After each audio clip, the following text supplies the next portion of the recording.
오늘 하나님의 말씀은 마태복음 5장 4절, 제목은 애통하는 자의 복이다. 팔복의 두 번째가 되겠습니다. 어거스틴의 고백론에 보면은 어느 날 무화과나무 아래 앉아서 하염없이 통곡을 했다고 합니다. 그 이유는 젊은 시절 방황했기 때문이죠. 그래서 어머니 모니카가 애통하는 기도를 드렸죠.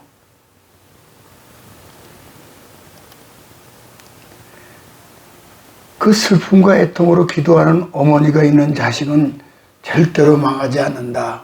그 기독교 역사에 아주 잘 전해져 내려오고 있죠. 오거스틴은 당시 상황을 이렇게 고백을 합니다. 깊은 상념이 내 영혼의 밑바닥에서 나의 비참함을 드러내었을 때 나의 눈에 한없이 눈물을 흘려내렸다. 혼자 소리내어 맘껏 울기 위해 무화과나무를 발견하고 그 밑에 털썩 주저앉았다. 그때부터 눈물이 폭포수처럼 흘러내렸다. 내 마음은 갈갈이 찢어지고 쓰디쓴 회한의 눈물이 흘러내렸다. 이 한 사람 어거스틴의 애통의 눈물이 전 세계 기독교 역사를 바꿔 놓았습니다. 하염없이 흐르는 눈물은 애통하는 눈물, 그 눈물을 누가 주는 것입니까? 우리 안에 계신 주님이 내 심령 속에 눈물을 흐리게 하는 겁니다. 이것이 그가 경험한 영적 체험입니다. 사랑하는 자여, 내가 너를 위해 얼마나 간구하는데 너는 여전히 죄에서 벗어나지 못하고 있구나. 내 몸을 찢어 십자가 못 박았건만 내 눈에 시냇물처럼 눈물이 흐르는구나. 나는 내가 더 거룩해지고 나를 닮은 자녀이기를 바랐는데 너는 점점 나를 떠나가고 있구나. 사랑하는 자여, 내가 너를 위하여 어찌할꼬. 또 다른 간증입니다. 600년 전 영국의 줄리안이라는 성녀가 살았습니다. 평생 세 가지 상처를 위해 기도했는데 첫째는 주여 나에게 회개의 상처를 주옵소서. 자기의 죄에 대한 간절한 회개의 눈물이었습니다. 두 번째는 주여 나에게 긍휼의 상처를 주옵소서. 그것은 이웃의 영혼에 대한 긍휼의 눈물이었죠. 세 번째는 주여 나에게 하나님을 향한 갈망의 상처를 주옵소서. 하나님에 대한 갈망에 대한 사랑의 눈물을 달라고 한 것이죠. 줄리안은 이것을 향수병이라고 얘기를 했습니다. 그 영혼의 고향인 하늘나라를 향한 간절한 열망을 드리는 기도죠. 우리에게 하나님 나라에 대한 간절한 열망이 필요합니다. 하나님을 사랑하는 열망의 눈물이 있어야 되는 거죠. 예레미야가 그랬습니다. 예레미야 애가 3장 48절로 49절을 보니까는 내 백성의 파멸을 인하여 내 눈에 눈물이 시냇처럼 흐르는도다. 내 눈에 흐르는 눈물이 그치지 아니하고 쉬지 아니하며 조국이 평화로운 나라가 되기를 눈물을 시냇물처럼 흘린 것이 바로 예레미야입니다. 사도 바울이 그랬죠. 바울은 그가 세우고 섬겼던 교회가 하나님의 은혜 가운데 있기를 밤낮으로 눈물로 기도했다라고 그 고린도 교회에 보낸 편지에 보면 나오죠. 사도행전 20장 31절에 보면은 내가 3년이나 밤낮 쉬지 않고 눈물로 각 사람의 훈계하던 것을 기억하라. 대단한 분이에요. 미국 시카고의 커널 클라크라는 불량배들을 회개시킨 목사님이 유명한 목사님 계십니다. 그의 별명은 울고 목사입니다. 설교 도중에 울고 길을 걷다 울고 그래서 어느 때 기도했답니다. 사람들 창피하니 다신 울지 않게 하옵소서. 그때부터 눈물이 그쳤고 따라서 회개하는 사람도 사라졌다는 거예요. 그래서 그가 다시 울보가 되게 해달라고 기도했더니 다시 눈물이 돌아와 부흥이 일어났다는 거예요. 우리 역시 영혼 구원에 대한 울보 목사, 울보건사, 울보집사가 되어야 할 것입니다. 첫째는 나 자신에 대한 애통이죠. 애통이라는 말은 헬라어로 펜테오라는 말을 씁니다. 본래는 죽은 사람을 생각하며 애곡하는 것을 의미합니다. 슬픔을 표현하는 헬라어 중에서 가장 강한 뉘앙스를 가진 말이죠. 마치 심장을 꿰뚫는 듯, 뼈를 깎는 듯, 살을 에이는 듯 그런 아픔을 나타냅니다. 우리말로는 흔히 단장이라는 말을 쓰죠.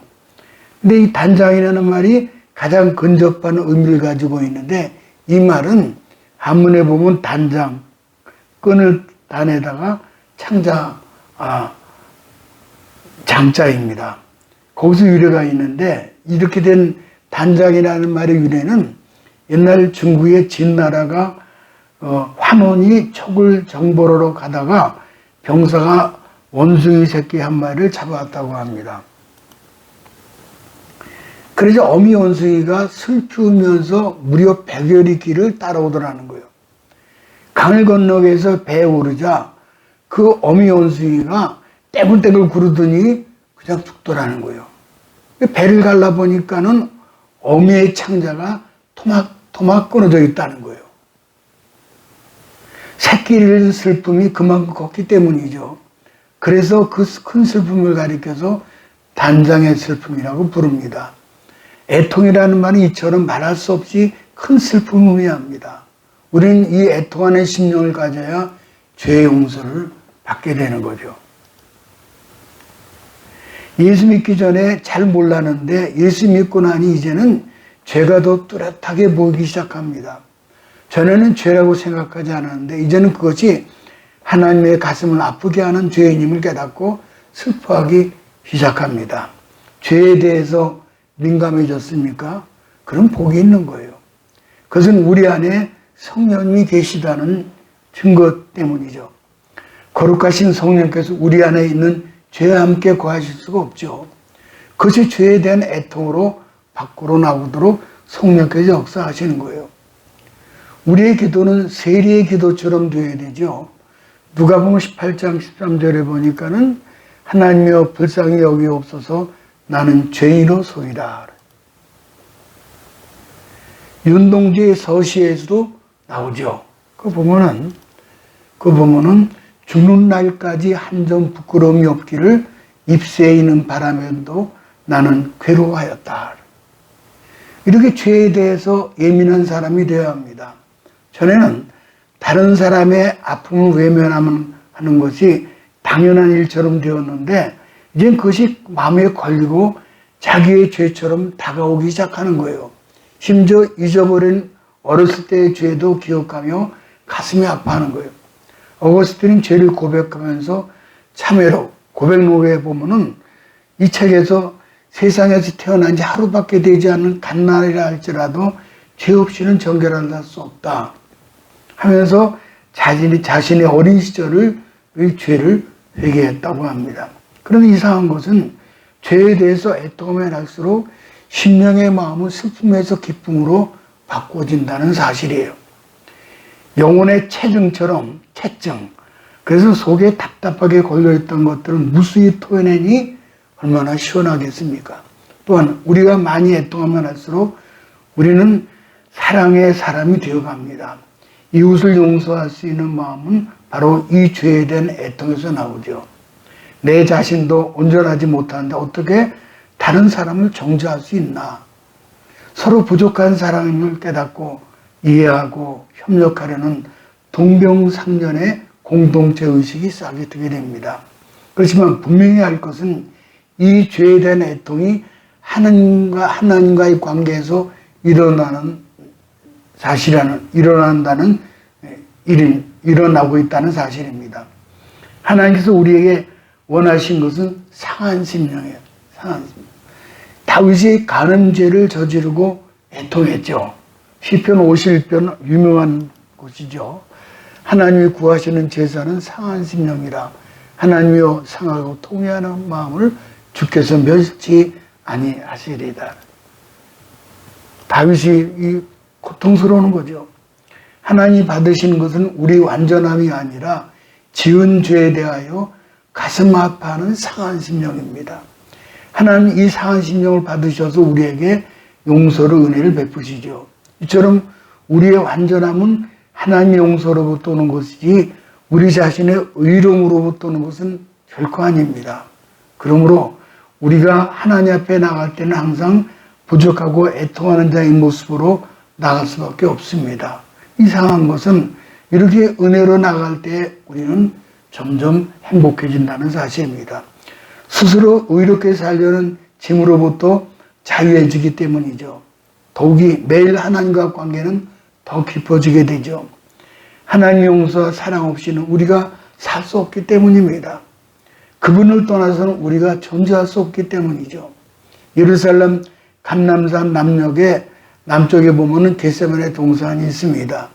성지순례 당시 감람나무 8그루가 있었는데 그중 한 나무는 애통의 나무의 이름을 가졌다 그래요.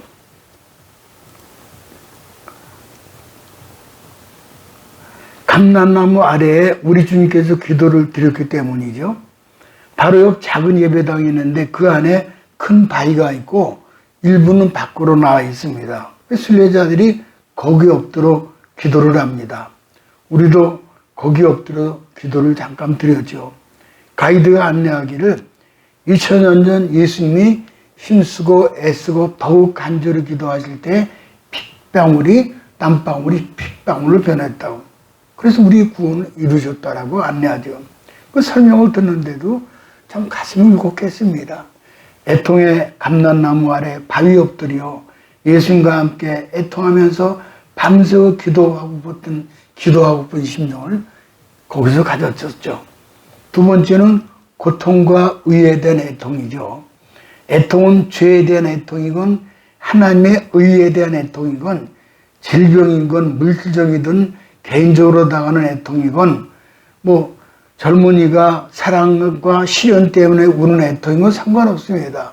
그것이 하나님 앞에서 흘리는 눈물이면은 하나님께서 그 애통을 받으시고 위로의 복을 주신다는 거예요. 우리의 모든 애통은 하나님께서 받으십니다. 그 이유는 단순합니다. 우리가 하나님의 자녀이고 우리의 아버지가 되시기 때문이죠. 아버지는 자녀가 의로운 일로 눈물을 흘릴 때만 그의 시선을 보내지 않습니다. 그것이 중요하든 사소하든 옳든 그르든 하나님의 자녀가 흘리는 눈물은 그걸 다 보시고 귀를 기울이신다는 거예요. 왜냐하면 그가 사랑하는 자녀이기 때문입니다. 하나님을 믿는 우리에게 우연은 없고 필연만 있을 뿐입니다.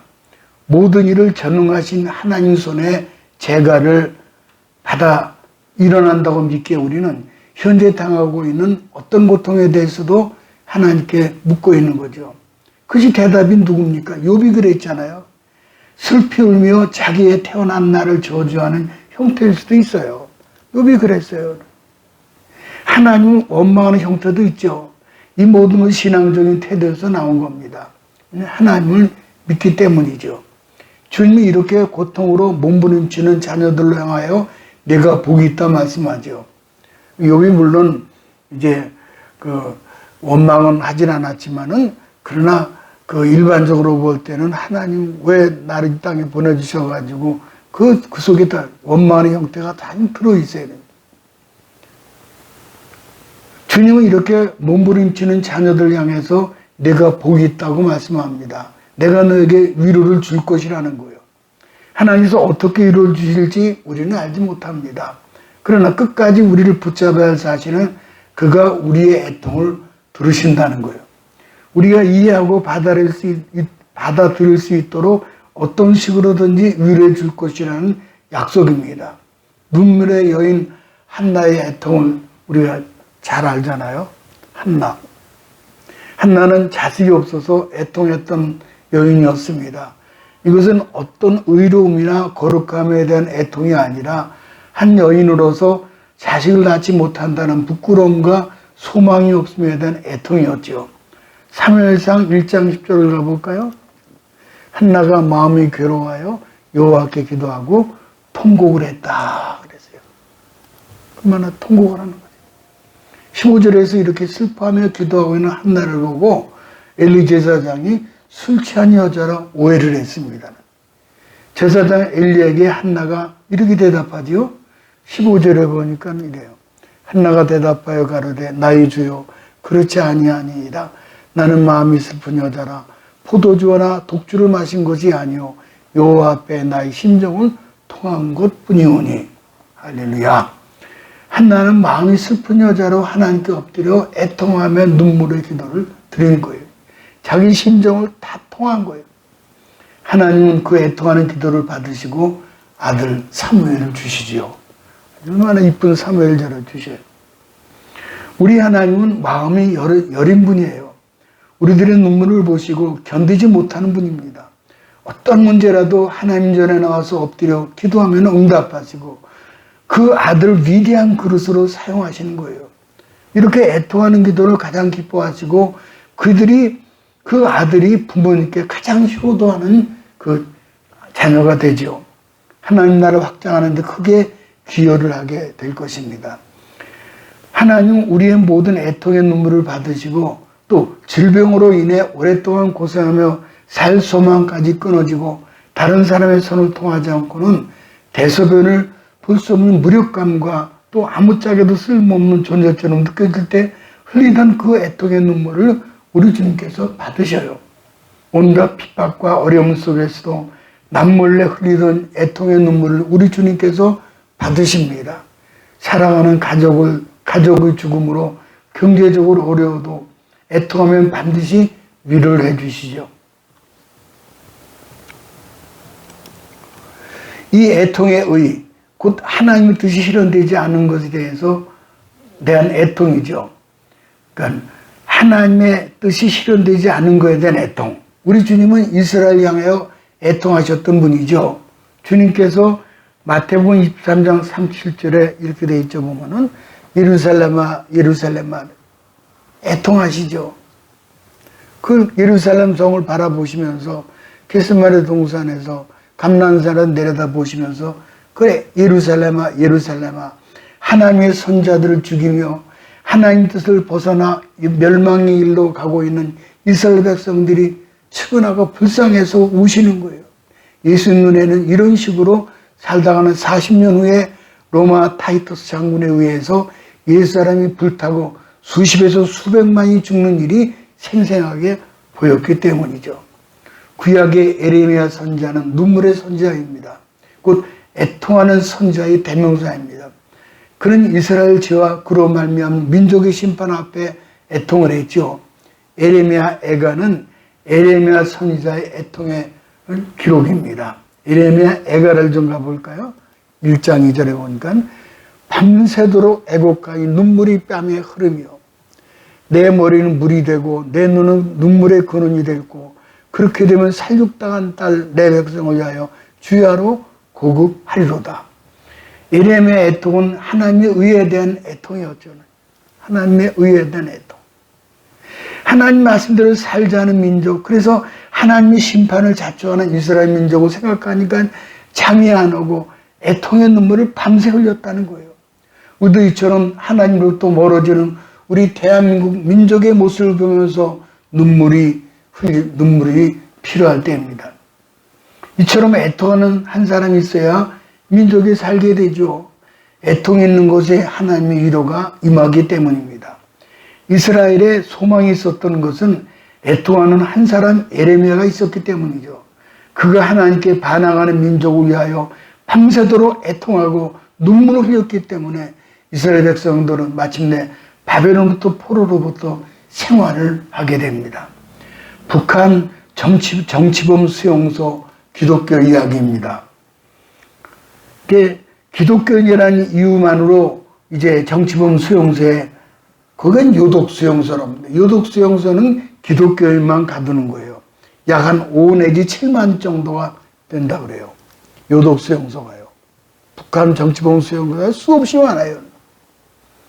다른 거는 거두절미하고 요독 수용소, 심지어는 20만까지 된다는 거예요.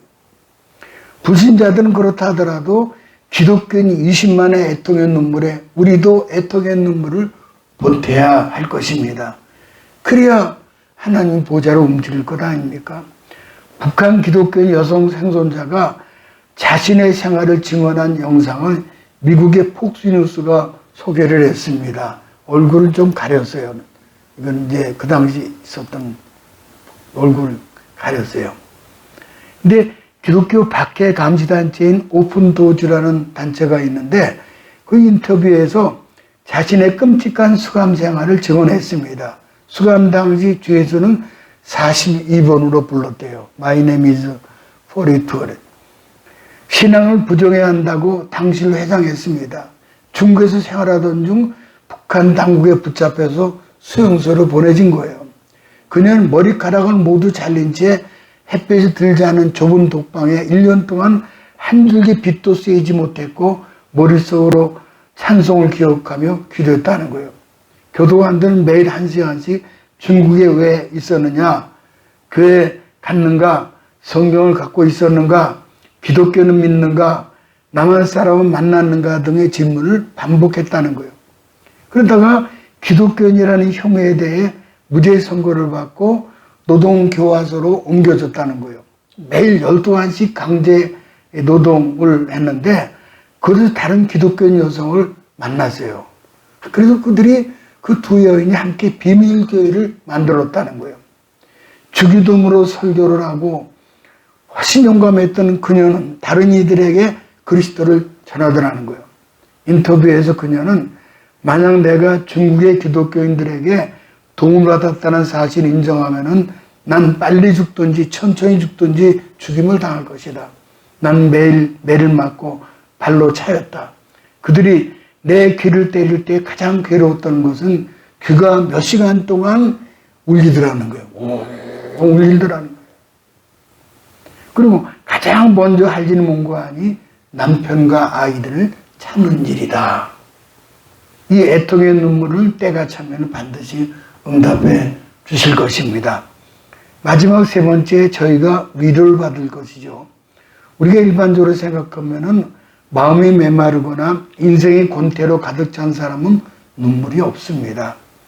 돌이켜 은혜를 받던 때를 생각하면 그때는 유난히 눈물이 많았어요.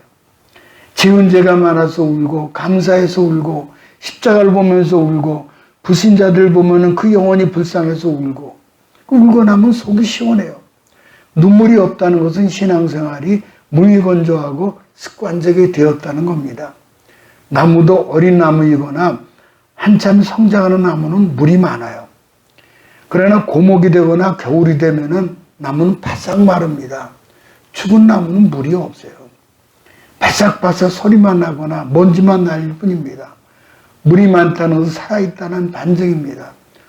울 수 있다, 애통할 수 있다는 것이 큰 복입니다. 울면 속이 시원하죠. 눈물이 있다는 것은 삶에 대한 기대와 희망이 있다는 증거입니다.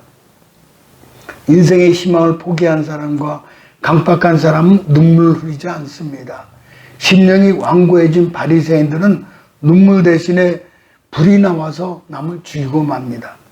애통하는 자가 복이 있는 이유는 그 애통을 전능하신 하나님 그리고 사랑이 한이 없으신 우리 하나님이 듣고 계시기 때문이죠. 시편에서 이렇게 노래하고 있죠. 시편 56편 8절에 보니까 이랬어요. 나의 유리함을 주께서 계수하셨으니 나의 눈물을 주의 병에 담으소서. 이것이 주의 책에 기록되지 아니하였나이까. 주님께서 우리가 흘리는 눈물을 자신의 병에 담고 계신다는 거예요. 우리가 흘리는 눈물은 결코 헛되이 땅으로 사라지지 않습니다. 우리가 하나님 앞에 서는 날 그분은 우리에게 이 눈물 종지를 보이면서 네가 흘리던 눈물 하나도 땅에 떨어지지 않고 내가 다 받아 놓았다라고 말씀하신다는 거예요. 또한 하나님의 위로는 실제적인 위로죠. 고통받은 만큼 행복으로 바닥에 있었던 만큼 높은 곳으로 올려주실 것입니다. 이사야 61장 2절 3절을 가볼까요? 모든 슬픈 자를 위로하되 무릇 시온에서 슬퍼하는 자에게 화관을 주어 그 죄를 대신하며 희락의 기름으로 그 슬픔을 대신하며 찬송의 옷으로 그 근심을 대신하시고 그들로 의의 나무 곧 여호와의 심으신 바 그 영광을 나타낼 자라 일컬음을 얻게 하려 하심이니라. 이것은 단지 죽은 후에 누리게 될 천국에서 위로가, 그러니까 죽은 후에 천국에서만 누릴 위로가 아니죠. 이스라엘이 실제 바벨론 포로로부터 돌아오면서 이런 기쁨과 위로를 경험을 했습니다. 이 지상에서도 누렸어요. 시편 126편에 보면은 여호와께서 시온의 포로를 돌리실 때 우리가 꿈꾸는 것 같다더라. 그때 우리 입에는 웃음이 가득하고 우리 혀에는 찬양이 찼었도다. 웃는 얼굴 보면 다 돌아오잖아요, 포로를. 하나님 우리에게 한박 웃음을 주심으로 위로해 주실 것입니다. 그 5, 6절에 또 보면 간증적으로 고백을 하죠. 보면은 눈물을 흘리며 씨를 뿌리는 자는 기쁨으로 거두리로다. 울며 씨를 뿌려나가는 자는 정령 기쁨으로 그 단을 가지고 돌아오리로다. 울며 씨를 뿌려 나가는 거예요. 하나님 위로는 실제적입니다. 말의 위로가 아닙니다. 그 위로는 이 땅에서도 받게 되는 은혜죠. 자녀를 위하여, 또 가족을 위하여, 또 나라를 위하여 하나님 앞에 기도하시기 바랍니다. 그 흘린 눈물에 대해서 하나님 반드시 갚아주시고 보상해 주신다는 거예요. 애통은 마치 몸이 아픈 것 같죠. 아프면 온 신경의 상처 부위가 있는 그곳으로 쏠리게 돼 있죠. 이런 아주 참 그 감동적인 간증이 있습니다. 사라라고 하는 여인이 있는데 미모의 연기력까지 경비해서 18세기 영국의 최고의 여배우였습니다. 사라라는 여인이. 남편을 만나 결혼하고 행복한 삶을 누렸습니다.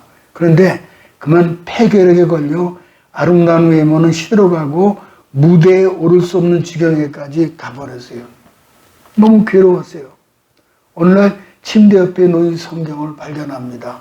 물론 침대 곁에 늘 성경이 있었지만은 그게 눈에 들어오지 않았다는 거예요. 어릴 적부터 보았던 성경이지만 배우 활동을 하면서 보이지 않았던 성경이었죠. 창세기서부터 읽기 시작하는데 야곱이 형에게 쫓겨 외삼촌 라반의 집으로 가던 도중에 하나님의 음성을 듣는 장면을 베델이지요. 베델이라는 곳에서. 거기서 읽으면서 그동안 자신이 붙들었던 꿈들을 떠올렸습니다. 어렸을 때 읽었으니까 그 꿈을 잘 알죠. 의지할 곳 없는 한적한 광야에서 돌베개를 베고 눈물 지던 야곱의 모습이 자신의 모습과 같더라는 거예요. 질병으로 육신의 아름다움과 세상의 꿈은 다 사라졌어도 그가 비교할 수 없는 하나님 주신 꿈이 있다는 사실을 깨달았습니다. 사라는 즉시 그 감동으로 시를 써내려갔습니다. 그것이 바로 찬송가 338장 내 주를 가까이 하려 함입니다. 모쪼록 애통으로 인하여 하나님의 위로가 있으시기를 주님의 이름으로 축복합니다.